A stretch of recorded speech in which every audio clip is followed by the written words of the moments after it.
वो इस चैप्टर के अंदर आता है। तो कैसे करना है वो एक बार देखते हैं। एक second.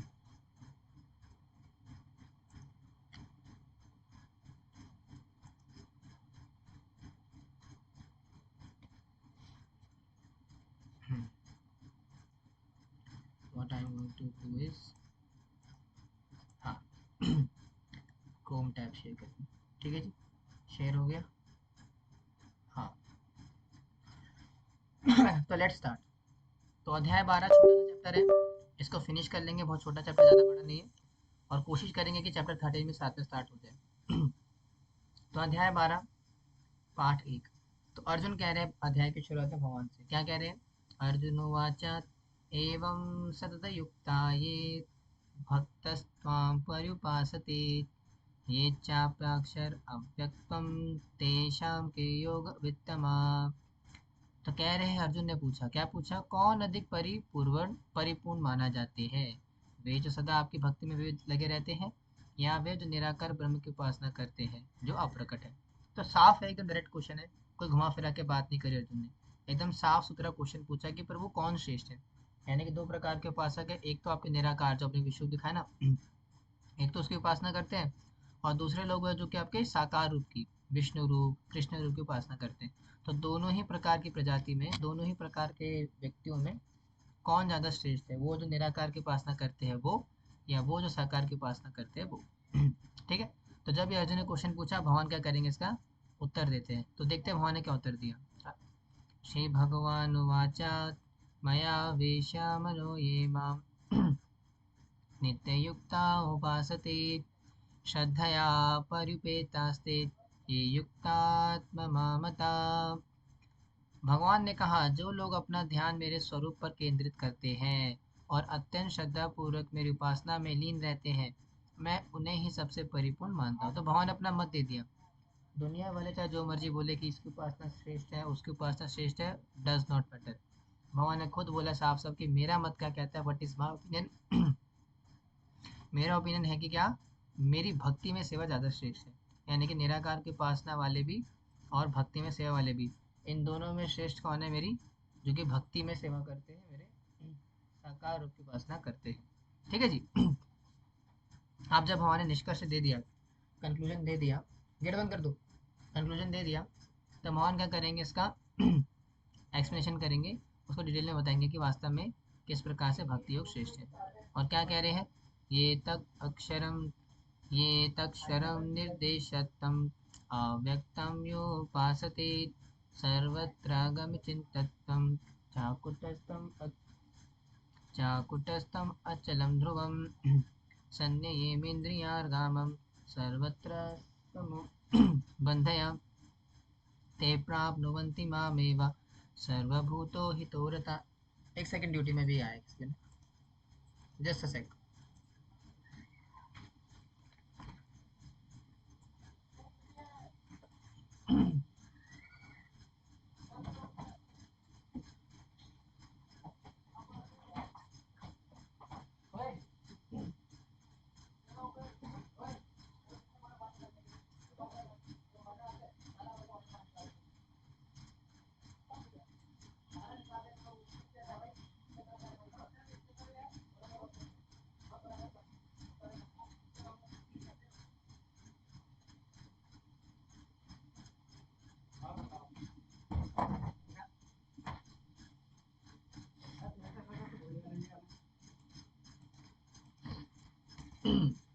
Okay, so let's start again, जहाँ से छोड़ा था।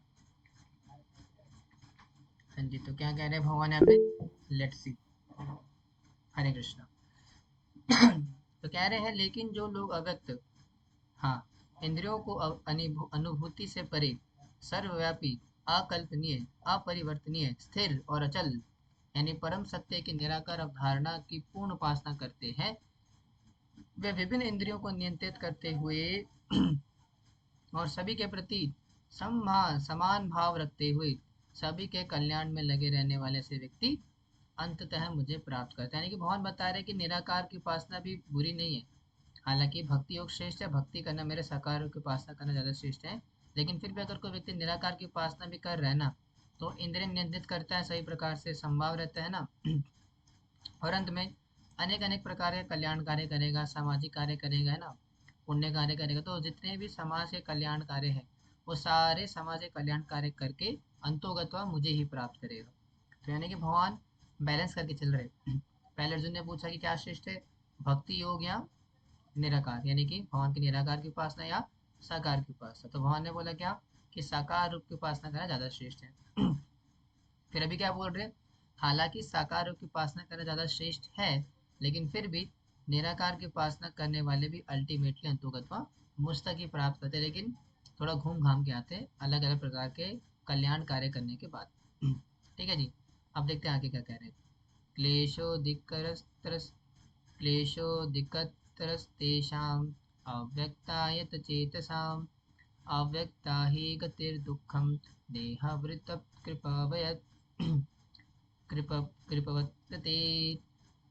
जिनका मन सत्ता को अप्रकट निराकार स्वरूप में लगा रहता है उनके लिए उन्नति अत्यंत कठिन है। यानी कि निराकार की उपासना करने वाले, करना अलाउड है, निराकार की उपासना आप कर सकते हो, लेकिन क्या बता रहे हैं यहाँ पे, अत्यंत कठिन। निराकार की उपासना करना is not so very easy. निराकार की उपासना करना बहुत ही कठिन है, और किसी भी शरीरधारी प्राणी के लिए उस अनुशासन में प्रगति करना हमेशा ही मुश्किल होता है। हम शरीरधारी है, देहधारी, हमने ह्यूमन बॉडी को एक्वायर किया हुआ है ना, काम क्रोध लोभ ये सारी चीजें पकड़ी हुई है। तो भगवान बता रहे हैं कि निराकार की उपासना करना प्रमाणिक स्वाभाविक नहीं है, प्रैक्टिकल नहीं है। क्यों? क्योंकि जो देहधारी जीव है ना, वो इस प्रकार से निराकार की उपासना डायरेक्टली कर नहीं पाएगा, क्योंकि शरीर ने पकड़ा हुआ है ना उसको। इसीलिए इसका जो पाथ है निराकार का अत्यंत कठिन है, बहुत ही मुश्किल है। अब जब मुश्किल है तो कैसे मुश्किल है बताते हैं आगे। कह रहे कि ये तो सर्वाणि कर्माणि मयि सन्न्यस्य मत्परा अनन्येव योगेन ध्यायन्ता उपासते तेषाम् अहं समुद्धार्ता मृत्युसंसारसागरात् भवामि न चिरत्पथा मया वेशितचेतसाम्। तो भगवान बोल रहे कि अगर निराकार वगैरह निराकार की उपासना करना इतना मुश्किल है तो क्या भक्तियों का आसान है क्या? क्या कह रहे, परंतु जो लोग मेरी उपासना करते हैं, कौन से, साकार रूप की उपासना, निराकार की उपासना नहीं, निराकार की उपासना करना तो बड़ा मुश्किल है। यहाँ भगवान बता रहे क्या, जो साकार की उपासना करते हैं अपने समस्त कर्मों का त्याग करके बिना विचलित हुए मुझ में लीन होकर भक्ति सेवा में लगे रहकर, यानी कि बिना किसी चिंता के, बिना किसी भटकाव के, फोकस के साथ मेरी भक्ति सेवा में लगे रहते हैं, भक्ति सेवा, वो सदा मेरा ध्यान करते हुए अपना मन मुझ में स्थिर रखते हैं, भगवान में लगाते हैं अपना मन, है ना, हरे कृष्णा करते हैं, and always keep their consciousness in Krishna. और वो क्या है, प्रथा पुत्र, उनके लिए मैं जन्म मृत्यु के सागर से शीघ्र उद्धार करता हूँ। तो ऐसा व्यक्ति क्या बहुत ही जल्दी जन्म मृत्यु के संसार, ये जो जन्म मृत्यु संसार वर्तमानी है, ये संसार से मुक्त हो जाते हैं। यानी कि बेसिकली भगवान के उपासक, जो भगवान के साकार रूप की उपासना करते हैं, उनको जो लिबरेशन है वो ज़्यादा जल्दी प्राप्त होती है एज कम्पेयर टू हमारे निराकार की उपासना करने वाले। और निराकार की उपासना करने वाले व्यवहारिक भी नहीं है, it's a very very very difficult path. ठीक है जी, आगे बढ़े। अब भगवान बताएंगे, इसमें निराकार बता रहे मुश्किल है, आप बताएंगे कि साकार की उपासना करना क्यों प्रैक्टिकल है या क्यों ज़्यादा आसान है एज कम्पेयर टू निराकार।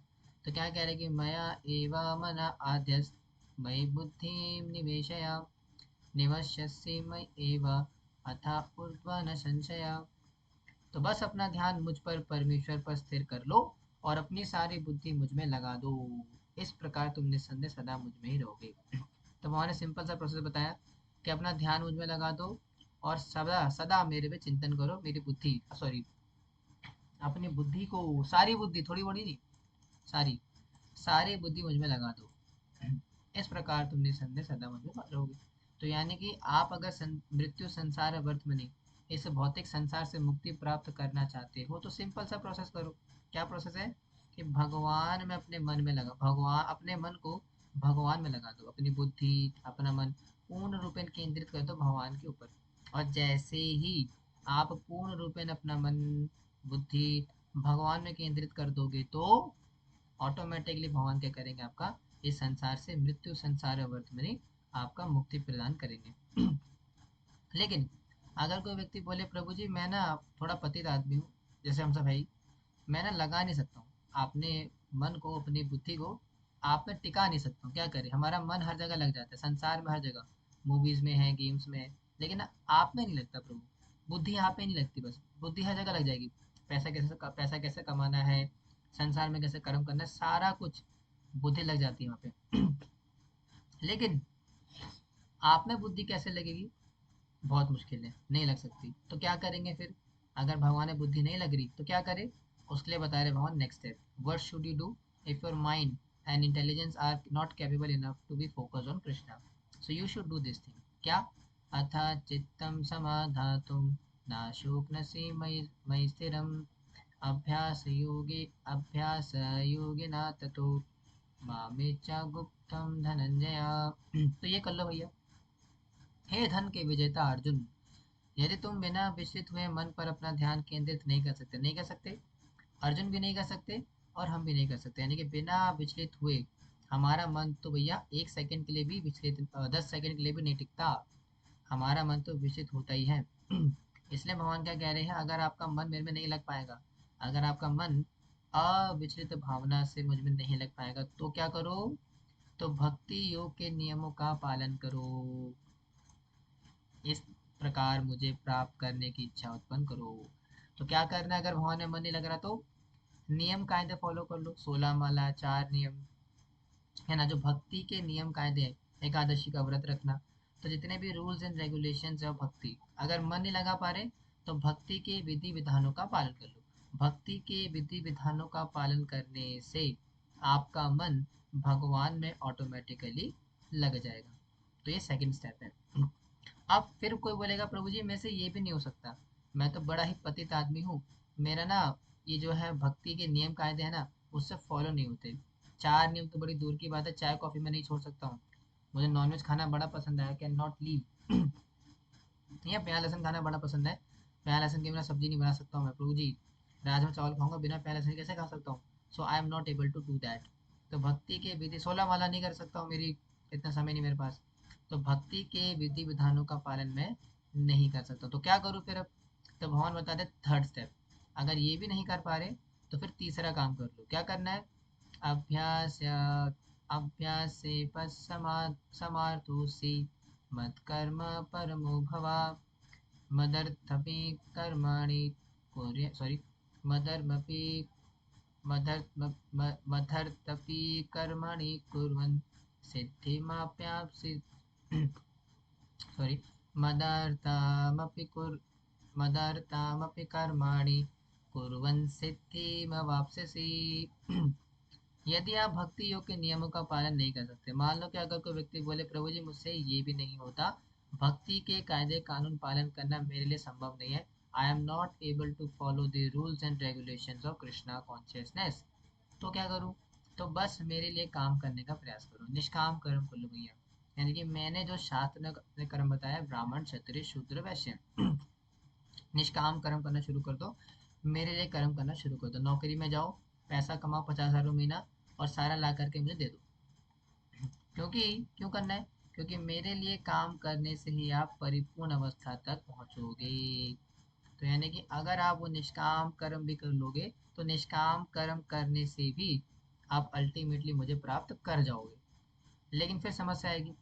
समस्या क्या है, कोई बोलेंगे प्रभु जी कैसी बातें कर रहे हो, मतलब पूरा महीना काम करे, सैलरी लेकर के आए और पूरी सैलरी ला करके भगवान को दे देंगे, घर का खर्चा कैसे लाएंगे प्रभु जी, नहीं हो सकता, तो भगवान बोलेंगे अच्छा ये भी नहीं हो पाएगा, यानी कि निष्काम कर्म भी आप नहीं कर सकते हो, सारा सैलरी ला करके मुझे नहीं दे सकते हो, थर्ड स्टेप भी नहीं कर पाओगे, तो चलो फिर फोर्थ स्टेप कर लो। वो उससे कम मत करो, उससे कम फिर काम नहीं चलेगा, तो फोर्थ स्टेप क्या है, द फोर्थ स्टेप इज अथा अथेदातप्यशाकुस्तिस् कर्तुमद्याममाश्रिता सर्वकर्मफलत्यागं तथा कुरु यतात्मवान्, तो ये कर लो। लेकिन यदि आप मैं की इस चेतना में कार्य करने में समर्थ है, असमर्थ है, यानी कि मान लो अगर कोई व्यक्ति बोले प्रभु जी मुझसे निष्काम कर्म नहीं होगा, मुझे अपने बीवी बच्चों को पालना है, I want to raise my children my wife, तो मैं निष्काम कर्म नहीं कर सकता, मैं पूरी की पूरी सैलरी मंदिर में ला करके नहीं दे सकता हूँ, तो क्या करूँ, तो अपने कर्मों के सभी परिणामों को त्याग कर कार्य करने का प्रयास करें और स्वयं में लीन होने का प्रयास करें, यानी कि कम से कम सकाम कर्म तो करो। यानी कि आप अगर आप पूरा का पूरा सैलरी ला करके मंदिर में नहीं दे पा रहे हो, तो कम से कम 50%, 10%, 40%, 60% कुछ तो दो भैया। तो अगर इतना भी कर दोगे, तो इतना करने से भी आप एलिवेट हो जाओगे। फिर धीरे धीरे निष्काम कर्म की ओर आगे बढ़ोगे, फिर निष्काम कर्म से ज्ञान की अवस्था तक पहुंचोगे, फिर करते करते करते भक्ति तक पहुंच जाओगे। इसीलिए सबसे चौथा लेवल क्या है, लास्ट लेवल क्या है हमारा, सकाम कर्म। यानी कि कर्म करो और कर्मों के कुछ फलों को भगवान को अर्पित कर दो। ये फोर्थ स्टेप है, और ये फोर्थ स्टेप के अकॉर्डिंग जिसका जो अधिकार है फॉलो कर सकता है। ठीक है। और अगर कोई व्यक्ति इन चारों को फॉलो करने में समर्थ नहीं है, तो फिर ऐसे व्यक्ति का क्या होगा, कुछ नहीं हो सकता। तो आगे भगवान क्या कह रहे हैं, श्रेयो ही ज्ञानमस श्रेयो ही ज्ञानमभ्यासज्ञात ध्यानम, सॉरी, श्रेयो हि ज्ञानमभ्यास सज्जध्यानं विशिष्यते ध्यानात्मकर्मफलत्यागस्त्यागागच्छिन्तनन्तरम्। यदि आप इस अभ्यास को नहीं अपना सकते, मान लो अगर कोई व्यक्ति ये भी ना कर पाए, मतलब इतना ज़्यादा गिरा हुआ व्यक्ति, इतना ज़्यादा पतित है कि इन चारों में से एक भी स्टेप्स, लास्ट वाला भी फॉलो नहीं कर सकता, तो ज्ञान की साधना में स्वयं को लगाएं। तो भैया निर्विशेष में लग जाओ। यानी कि अगर कोई व्यक्ति भक्ति के इन सारे जो स्टेप्स हैं भक्ति तक पहुंचने के, अगर ये भी आपसे नहीं हो पा रहा, तो फिफ्थ स्टेप पर आ जाओ। यानी कि निराकार की उपासना शुरू कर दो, भगवान के निराकार स्वरूप को मानना शुरू कर दो। उससे क्या होगा, उससे भी आप धीरे धीरे करके अल्टीमेटली, बताया था ना कि अल्टीमेटली ऐसा व्यक्ति भी जन समाज का कल्याण का कार्य करके भगवान तक पहुंच जाते हैं। तो अगर कोई व्यक्ति इन चारों स्टेप्स को फॉलो नहीं कर सकता, तो ज्ञान कर ले, निराकार निर्विशेष की उपासना कर ले, तो निर्विशेष की उपासना करने से भी व्यक्ति क्या होगा, उस लेवल तक आ जाएगा। लेकिन याद रखना, अगर आप निराकार की उपासना कर भी रहे हो, तो ज्ञान से श्रेष्ठ ध्यान है। यानी कि अगर कोई व्यक्ति ज्ञान अर्जित कर रहा है और दूसरा व्यक्ति ध्यान लगा रहा है, तो ध्यान लगाना ज़्यादा श्रेष्ठ है ज्ञान को अर्जित करने से। और ध्यान से भी श्रेष्ठ है कर्मों के फलों का त्याग, क्योंकि ऐसे त्याग से मन की शांति प्राप्त होती है। यानी कि अगर कोई व्यक्ति ज्ञान का अनुशीलन कर रहा है निराकार में, निराकार के लिए, तो उससे श्रेष्ठ है वो व्यक्ति जो कि निराकार का ध्यान कर रहा है। और इन दोनों से श्रेष्ठ कौन है, जो कि अपने समस्त कर्मों के फलों का परित्याग कर रहा है। क्यों? क्योंकि ऐसा व्यक्ति जो कि अपने समस्त कर्मों के फलों का परित्याग कर रहा है, वो क्या करेगा, आगे एलिवेट होकर के ज्ञान, फिर भक्ति के नियत कायदे, फिर करते करते करते ऐसा व्यक्ति भगवान में अपने मन को लगाने के लिए पूरी तरीके से तैयार हो जाता है। इसलिए ऐसा व्यक्ति जो कि अपने कर्मों का फलों का परित्याग कर रहा है, ऐसा व्यक्ति ज़्यादा श्रेष्ठ है उस व्यक्ति से जो कि ध्यान या ज्ञान कर रहा है।